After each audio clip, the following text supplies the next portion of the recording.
श्री महाप्रज्ञ गुरुवे नमः। ओम श्री महाप्रज्ञ गुरुवे नमः।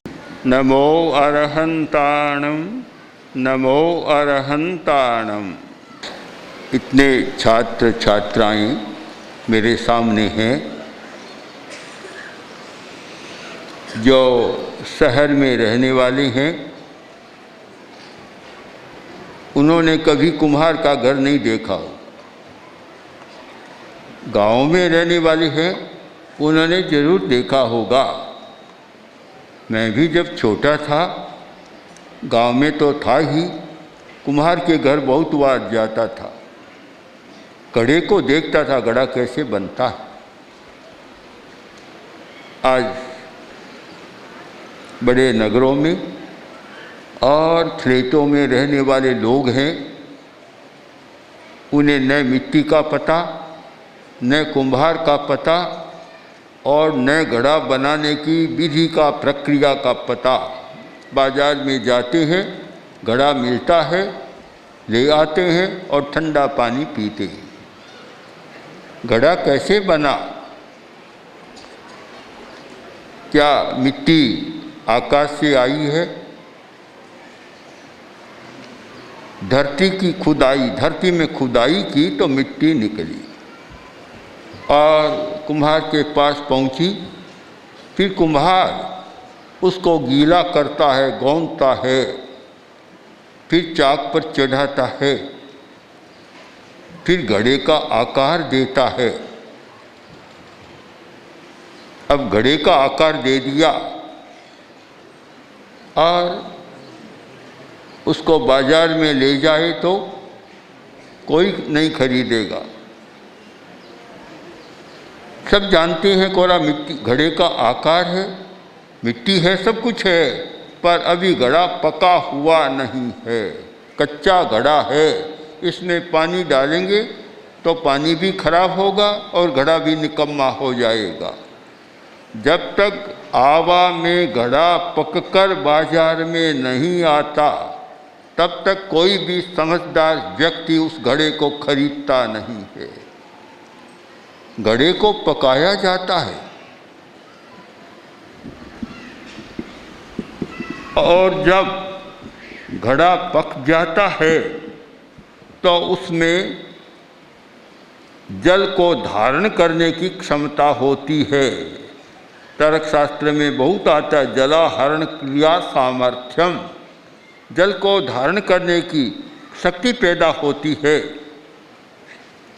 जो प्रक्रिया घड़े के लिए है, वही प्रक्रिया एक आदमी के निर्माण की होनी चाहिए। पर घड़े का मूल्य ज़्यादा है, शायद आदमी का मूल्य कम है। आदमी के लिए उतना प्रयत्न नहीं होता जितना घड़े को पकाने के लिए होता है। मनुष्य का मस्तिष्क हम कच्चे घड़े के समान मान सकते हैं। इतने प्रकोष्ठ हैं हमारे मस्तिष्क में जिनकी गणना करना मुश्किल है। असंख्य प्रकोष्ठ, और हमारे मस्तिष्क में इतने न्यूरॉन और इतने कनेक्शंस हैं कि जिनको अपार कहा जा सकता है। दोनों प्रकार के प्रकोष्ठ हैं। अच्छाई के प्रकोष्ठ भी हैं, बुराई के प्रकोष्ठ भी हैं,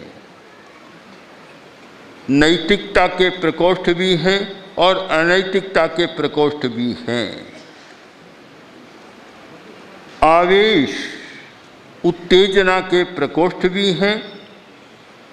आवेश और उत्तेजना को शांत रखने वाले प्रकोष्ठ भी हैं। दोनों प्रकार के हैं हमारे मस्तिष्क में। घड़े को पकाना और मनुष्य के बच्चे के संस्कार का निर्माण करना एक ही प्रक्रिया है कि जब तक घड़े को आंच में नहीं रखा जा सकता, तब तक घड़ा पकता नहीं है। उसे आँच सहनी होती है, आवा की, भट्टा की। उस आँच में जब घड़ा रहता है तो पककर और रंग भी बदल देता है। जो मिट्टी काली काली लगती है वह कुछ लाल हो जाती है, सुर्ख हो जाती है और शक्ति भी बढ़ जाती है। आकार भी बदलता है, प्रकार भी बदलता है, शक्ति भी बढ़ती है। हर मनुष्य में शक्ति है, ज्ञान की क्षमता है, सुख की क्षमता है, सब कुछ है, पर जब तक पकाया नहीं जाता तब तक कुछ भी नहीं होता। संस्कार निर्माण का मतलब है यह मस्तिष्क रूपी घड़े को आमा में देना, वहाँ पकाना और फिर उसमें कुछ रखना और उसका उपयोग करना। जिनके माता पिता जागरूक हैं और बच्चों के संस्कार निर्माण की बात सोचते हैं और उन्हें वैसे व्यक्तियों का संपर्क कराते हैं जहाँ संस्कार का निर्माण हो सके, तो शायद अच्छे बन जाते हैं। क्रोध भी शांत रहता है, अहंकार भी कम रहता है, लोभ भी ज़्यादा नहीं होता, मात्रा से अधिक नहीं होता और अभय बन जाते हैं। अभय, जिस व्यक्ति में इन 4 गुणों का संस्कार प्रारंभ से निर्मित होता है, क्रोध के स्थान पर क्षमा, उपशम, शांति, अहंकार के स्थान पर विनम्रता, लोभ के स्थान पर त्याग की भावना, स्वार्थ विजय की भावना और भय के स्थान पर अभय की मनोवृत्ति। ये 4 गुण विकसित होते हैं। हम कह सकते हैं कि ये संस्कारी बच्चा है और इसे जीवन में संस्कार निर्माण करने का मौका मिला है। फिर इस बात को समझ ली कि मनुष्य के मस्तिष्क में क्रोध का भी एक प्रकोष्ठ बना हुआ है। एक कमरा क्रोध का बना हुआ है और दूसरा क्षमा का बना हुआ है। एक कमरा या कुटिया, कुछ भी कहो, अहंकार की है तो दूसरी कुटिया विनम्रता की बनी हुई। एक कुटिया लोभ और आसक्ति की बनी हुई है तो दूसरा कुटीर त्याग का, विसर्जन का बना हुआ है। एक झोंपड़ी भय की बनी हुई है तो दूसरी झोंपड़ी अभय की बनी हुई है। दोनों हमारे मस्तिष्क में है। अब संस्कार निर्माण कराने वालों का भी यह काम है कि किस में बच्चा प्रवेश कर रहा है उससे बाहर निकाला जाए और जहाँ प्रवेश कराना हो वहाँ प्रवेश कराया जाए। यह सारी प्रक्रिया सुलाने और जगाने की प्रक्रिया है, सक्रिय और निष्क्रिय करने की प्रक्रिया है। एक प्रकोष्ठ को तो निष्क्रिय कर दिया जाए और दूसरे को सक्रिय बना दिया जाए। एक को सुला दिया जाए और एक को जगा दिया जाए। ये सारी प्रक्रिया है।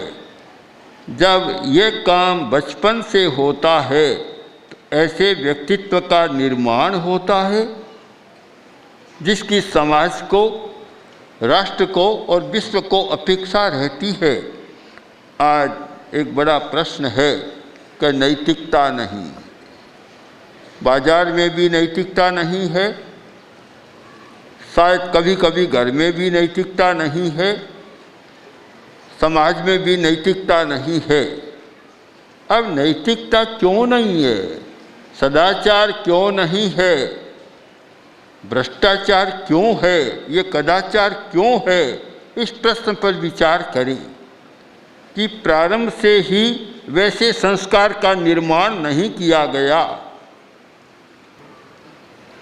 परिस्थिति, समाज, व्यवहार, अभिभावकों का व्यवहार, आसपास का व्यवहार, पड़ोसी का व्यवहार, बाजार का व्यवहार, सब संस्कार का निर्माण करते हैं। और संस्कार निर्माण में उन सब का अपना एक रोल है। जब तक पूरा वातावरण संस्कार निर्माण के अनुरूप नहीं होता, हमारी बड़ी कठिनाई है। एक बात। दूसरी बात, संस्कार निर्माण के लिए घर के बाद दूसरा स्थान है विद्यालय का। कि विद्यालय का वातावरण, आज तो हम देख रहे हैं कि वातावरण में जरा कठिनाई है, समस्या है। और इसका कारण, एक समय था विद्या गुरु से प्राप्त होती थी और आज विद्या किसी शिक्षक से प्राप्त होती है। गुरु वह होता जो अपने संस्कारों का निर्माण कर और विद्यार्थी को कुछ देता था, और शिक्षक वह होता है जिसने पढ़ाई कर ली, क्वालिफिकेशन के आधार पर या शैक्षणिक योग्यता के आधार पर जो नियुक्त होता है उसके द्वारा प्राप्त होती है। तो भारी समस्या है। घर में भी कठिनाई है संस्कार निर्माण की और विद्यालय में भी कठिनाई है। तीसरा स्थान है धर्मस्थान। जो संस्कार निर्माण का स्थान होता था, धर्मस्थान, वहाँ भी कठिनाई है, क्योंकि आज के धर्म गुरु भी शायद नैतिकता का संस्कार बच्चों को या आने वाले अपने भक्तों को कम देते हैं और संस्कार ज़्यादा देते हैं। वह एक बात बहुत बार मैं कहता हूँ, प्रसंग बस आज भी आपको बता दूँ कि आज धर्म की धारणा क्या बन गई कि धर्मस्थान में जाओ और स्वर्ग का पट्टा ले लो, अथवा वहाँ जाओ धन मिलेगा, यह मिलेगा, वह मिलेगा। हमारे सामने भी रोज़ इस प्रकार के लोग आते हैं कि धन नहीं है, धंधा ठीक नहीं चल रहा है, दुकान ठीक नहीं है, और यह भी आता है कि संतान पैदा नहीं है, लड़का नहीं है, आदि आदि बातें आती। तो संस्कार निर्माण की बात कहाँ रही? वह तो होता नहीं है, और बातें बीच में आ जाती है। नैतिकता का संस्कार धर्मस्थान में नहीं मिल रहा है, और यही कारण है कि आज आचार्य तुलसी के शब्दों में, उनके गीतों में जो स्वर मिलता है, यही स्वर मिलता है कि धार्मिक है पर नहीं कि नैतिक। धार्मिक है पर नहीं कि नैतिक, बहुत बड़ा विस्मय है। नैतिकता से शून्य धर्म का यह कैसा अभिनय है। धर्म शून्य धार्मिक का जीवन, धर्म शून्य धार्मिक का जीवन, कैसा व्यंग करारा बदले युग की। नई दृष्टि हो, नई सृष्टि हो, अनुव्रतों के द्वारा बदले युग की। धार्मिक है पर नहीं नैतिक नहीं है। धार्मिक है, सब धर्म का क्रियाकांड करता है, पर जब बाजार में जाकर बैठता है, ऑफिस में जाकर बैठता है, धर्म कहीं पता नहीं लगता और मनुष्य का शोषण करने में, झूठा तोल माप करने में, गला काटने में कोई संकोच नहीं होता। जब धार्मिक ऐसा हो जाता है, नैतिकता से शून्य धर्म, शायद मैं मानता हूँ कि सब शस्त्रों से खतरनाक शस्त्र है नैतिकता से शून्य धर्म। अणुबम खतरनाक है पर उसका प्रयोग हर कोई नहीं करता, पर नैतिकता से शून्य धर्म का प्रयोग तो प्रतिदिन हो रहा है और हर अनेक स्थानों में हो रहा है। सबसे ज़्यादा खतरे की बात है, हिंदुस्तान नैतिकता के लिए बहुत प्रसिद्ध रहा है। विद्यार्थी तो इतिहास को पढ़ते हैं। एक स्वर्ण युग था, ऐसा समय था कि ताले नहीं लगते थे, किवाड़ नहीं थे, ताले नहीं थे और भीतर लाखों करोड़ों का सामान रहता। कोई संतरी पहरेदार भी नहीं था। रात को मज़े से नींद लेते और सुबह पूरा का पूरा मिल जाता। आज सूरत में ऐसा किया जाए कि कोई भी दुकानदार बाज़ार में किवाड़ बंद न करे, ताला न रखे और सुबह क्या होगा? जब कुछ इतना रखते हैं तब भी हीरों की लूट होती रहती है। कल परसों भी समाचार पत्र में पढ़ा कि सूरत में यह हीरों की लूट कब तक चलती रहेगी। इतनी व्यवस्था के बावजूद ऐसा होता है। और एक समय वह था कि न ताला, न कुंजी, न किवाड़ और न बंद करने की ज़रूरत, किंतु कभी चोरी का नाम नहीं था। यह हिंदुस्तान की प्रतिष्ठा थी। आज ऐसा क्यों हुआ कि वह नैतिकता का संस्कार नहीं रहा? धर्म ने भी नैतिकता को छोड़ दिया, समाज ने भी छोड़ दिया। अगर हम संस्कार का निर्माण करना चाहें तो बचपन से ही नैतिकता का संस्कार ऐसा बने कि व्यक्ति, चोरी की तो दूर बात है। मैं आपको एक कहानी सुनाऊं, कहानी नहीं, एक घटना है।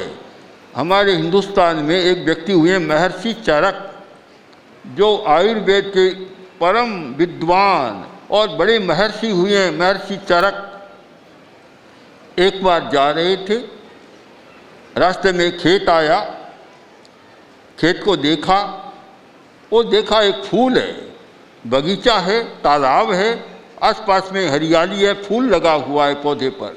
फूल को देखा और महर्षि चरक को अंतर्ज्ञान प्राप्त था। उनका इंट्यूशन, उनकी अंतर्दृष्टि इतनी जागृत थी, फूल को देखते ही लगा कि यह फूल तो बहुत दुर्लभ फूल है और इसके द्वारा बहुत सारी बीमारियों को मिटाया जा सकता है। पैर आगे बढ़े और फिर रुक गए। तब साथ वाले शिष्यों ने कहा, महर्षि आप रुके क्यों? कभी फूल तो तोड़ना है, पर खेत का मालिक नहीं है। तब लोगों ने कहा, महर्षि जी आपको तो राजाज्ञा प्राप्त है, राजा के द्वारा यह आज्ञा उनको प्राप्त थी, आप कहीं भी जाकर किसी खेत, किसी बगीचे में जहाँ चाहे वहाँ जाकर और जो फूल तोड़ना चाहे आप तोड़ सकते हैं, राजाज्ञा है। तो आपके पास तो राजाज्ञा है। महर्षि बोले कि भाई मेरे पास राजाज्ञा तो है, पर मालिक की आज्ञा लिए बिना मैं तोड़ूं तो एक नैतिक अपराध होगा। मैं राजाज्ञा को महत्व नहीं देता, मैं उस मालिक की आज्ञा को महत्व देता हूं कि मैं मालिक के पास जाऊं और उनकी आज्ञा प्राप्त करूं। कहा जाता है कि उसकी स्वीकृति लेने के लिए 8-10 किलोमीटर गांव के भीतर गए, उसकी स्वीकृति ली और बाद में फूल को तोड़ा। आज तो फूल को तोड़ने की बात नहीं, पता नहीं क्या क्या तोड़ देते हैं बिना आज्ञा के। एक वह नैतिकता का संस्कार था और आज का ये संस्कार, ये सारा क्यों हुआ कि हमारी संस्कार निर्माण की प्रक्रिया नहीं चल रही है। नैतिकता का संस्कार शुरू से दिया नहीं जाता है और नैतिकता का संस्कार जागृत हुए बिना और सारे शेष संस्कार भी धूमिल बन जाते हैं। इसलिए जो संस्कार निर्माण का शिविर हो रहा है, हमारे शिक्षक, हमारे मुनि, हमारी साध्वियाँ जो संस्कार निर्माण की प्रक्रिया में सहयोगी बने, उनका सहयोग करें, उनमें नैतिकता के संस्कार निर्माण को प्राथमिकता दे। सच्चाई, ईमानदारी और नैतिकता जितनी होगी और सारे संस्कार को पनपने का मौका मिलेगा, और नैतिकता का संस्कार कमजोर होगा तो क्रोध भी कम नहीं होगा, अहंकार भी कम नहीं होगा, लोभ भी कम होगा ही नहीं, और भय भी कम नहीं होगा, तनाव भी कम नहीं होगा, और सारे संस्कार अर्थहीन बन जाएंगे। इसलिए नैतिकता के संस्कार को प्राथमिकता देना आवश्यक है। मैं विश्वास करता हूँ दूर दूर से इतने छात्र छात्राएं आई हैं, संस्कार निर्माण के लिए एक मन में भावना है, और हमारे कार्यकर्ता, हमारे मुनि साधु साध्वियाँ, उनमें भी संस्कार देने की भावना है। पर सब भावनाओं का योग मिले, और योग का फलित क्या होगा, सारा गणित का योग और योग का फलित क्या होगा कि हमें छोटी पीढ़ी में, नई पीढ़ी में और नए छात्र छात्राओं में नैतिक मूल्यों के विकास के संस्कार का निर्माण करना है। एके साधे सब सधे। अगर नैतिकता के संस्कार का निर्माण हो गया तो सब सध जाएगा, और अगर एक नहीं हुआ तो सारी संस्कार अर्थहीन जैसे बन जाएंगे। इसलिए यह जो एक अच्छा उपक्रम है, और इस उपक्रम में सार्थकता लाने के लिए सब लोग बड़ी जागरूकता से काम करें और संस्कार निर्माण की जड़ को पकड़ें, मूल को पकड़ें, जिससे अच्छे संस्कारों का निर्माण हो जाए। छोटे बच्चे बहुत अच्छा सीख सकते हैं, बहुत अच्छा पकड़ सकते हैं, पर उनके लिए उपयुक्त सामग्री जुटाने की ज़रूरत है।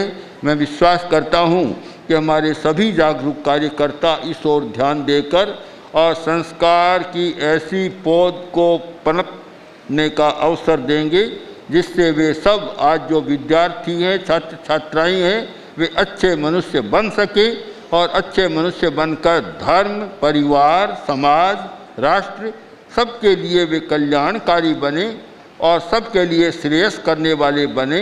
इससे पूरे समाज का बहुत बड़ा कल्याण होगा। ओम।